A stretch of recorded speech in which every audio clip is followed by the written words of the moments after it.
Lois and Juris Greste say their son was just doing his job. They are the parents of Al Jazeera's correspondent Peter Greste, who was detained in Egypt on December 29th.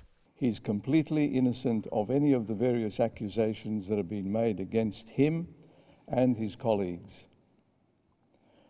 Most emphatically and energetically, we reject the accusations against Peter. He and his fellow journalists have done their jobs competently to a high level of professionalism. It hasn't been easy for them. And as Peter and his colleagues' detention reaches its 5th week, journalists, human rights groups, and politicians are calling for their release. U.S. Senator John McCain is the latest to demand their freedom. If you want to be part of the community of nations and have our cooperation and assistance, then you cannot engage in practices such as the arbitrary imprisonment of members of the media. Producers Mohammed, Fahmy and Mohamed, as well as correspondent Peter Greste, have been held in solitary confinement in Cairo's notorious Tora prison. They have not been formally charged, but the military-backed Egyptian government accuses the men of spreading lies harmful to state security and communicating with members of the Muslim Brotherhood. Al Jazeera rejects these accusations and demands the release of its staff. Fahmy's family have also been speaking out. They say he's a journalist with integrity who's worked for major media outlets, including the New York Times and CNN.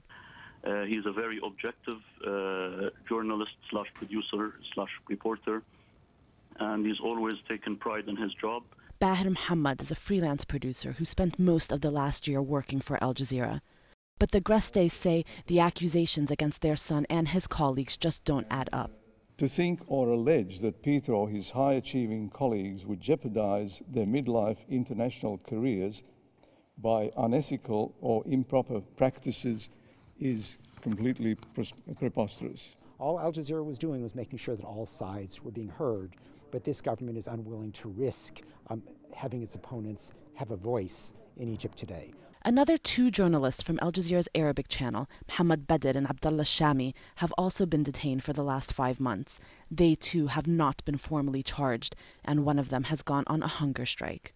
Well, I think it's a clear violation not only of their human rights, but of any aspect of freedom of the press. Al Jazeera has been chronicling events in Egypt probably more intensively than any other world network. The families at home try to stay strong. We are holding up. I mean, we've got to, because we can't let Peter down. It's shattering to the whole family, and it's a living nightmare at the moment. Meanwhile, the Al Jazeera media network eagerly awaits the release of its journalists. Renee, Odeh, Al Jazeera.